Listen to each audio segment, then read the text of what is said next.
সূর্যের প্রখরতায় হাঁসফাঁস জনজীবন। তীব্র গরমে যেন পুড়ছে পুরো দেশ।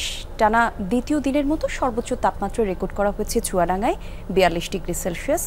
রাজশাহী, রংপুর, ঢাকা সহ বিভিন্ন বিভাগের ওপর দিয়ে বয়ে যাচ্ছে মৃদু থেকে মাঝারি তাপপ্রবাহ। বেশিরভাগ জেলায় তাপমাত্রার পারদ ৪০ ডিগ্রি ছুঁই। কোনো কিছুতেই মিলছে না স্বস্তি। প্রয়োজন ছাড়া বাইরেও বের হচ্ছেন না কেউ। দর্শক, যেমনটা জানাচ্ছিলাম, চুয়াডাঙ্গায় আজ সর্বোচ্চ তাপমাত্রা রেকর্ড করা হয়েছে। একটু চুয়াডাঙ্গার খবর জানতে চাই, সহকর্মী জিসান আহমেদ যোগ দেবেন।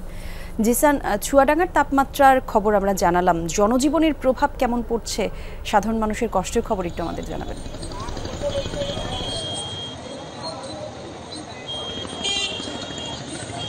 টানা ৩ দিন চুয়াডাঙ্গার উপর দিয়ে তাপপ্রবাহ অব্যাহত আছে। প্রথমে মৃদু, তারপরে মাঝারি, তীব্র এবং আজ অতি তীব্র আকারের তাপপ্রবাহ বয়ে যাচ্ছে জেলার উপর দিয়ে। ফলে তাপমাত্রা যেহেতু প্রতিদিন নতুন নতুন রেকর্ড করছে, সেই তুলনায় কিন্তু আসলে তাপমাত্রা পারদ যেহেতু চড়ছে, গরমের তীব্রতা প্রতিদিনই বাড়ছে।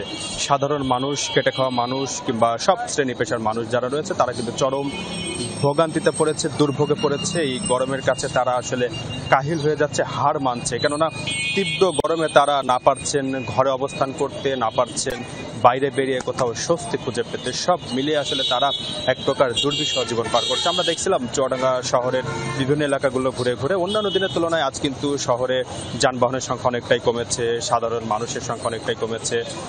যারা শ্রমজীবী, পেশাজীবী, নানা ধরনের নিম্নের মানুষ রয়েছে তারা ঘর থেকে বাইরে বের হয়েছেন কাজের সন্ধানে, কিন্তু তারা কাজ পাচ্ছেন। কেউ কেউ কাজ পেলেও কিন্তু আসলে এই তীব্র গরমে অতিষ্ঠ হয়ে যাচ্ছেন, কাজ শেষ করতে পারছেন না। এই অবস্থাতেই চলছে চুয়াডাঙ্গার পুরো পরিস্থিতি। আবহাওয়া অফিসের যে পূর্বাভাস রয়েছে, আগামী আরও 2 থেকে 3 দিন চুয়াডাঙ্গার তাপমাত্রা এরকমই থাকতে পারে। তারপরে হয়তো বা 13 মে থেকে একটি বৃষ্টির সম্ভাবনা রয়েছে, তখন তাপমাত্রার পারদ কিছুটা কমতে পারে, স্বস্তি ফিরতে পারে জনজীবনে।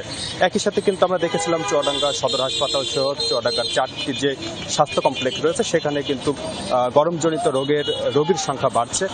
বিশেষ করে নানা ধরনের পানিবাহিত রোগ যেগুলো রয়েছে এবং হিট স্ট্রোকের মতো রোগে আক্রান্ত হয়ে কিন্তু বৃদ্ধ এবং শিশুরা ভর্তি হচ্ছে। চিকিৎসকরা বারবার কিন্তু পরামর্শ দিচ্ছে যে এই গরম থেকে বাঁচতে হলে বিশেষ করে শিশু এবং বৃদ্ধদেরকে নিবিড়ভাবে তাদেরকে পরিচর্যায় রাখতে হবে, নানা ধরনের কৌশল অবলম্বন করতে হবে। একই সাথে কিন্তু ঠান্ডা পানি পান করতে হবে, সেই সাথে কিন্তু আসলে টাটকা খাবার খেতে হবে। সব মিলে আসলে যে পরিস্থিতি, এক প্রকার দুর্বিষহ জীবন পার করছে চুয়াডাঙ্গার মানুষ বলি। জিসান, ধন্যবাদ আপনাকে।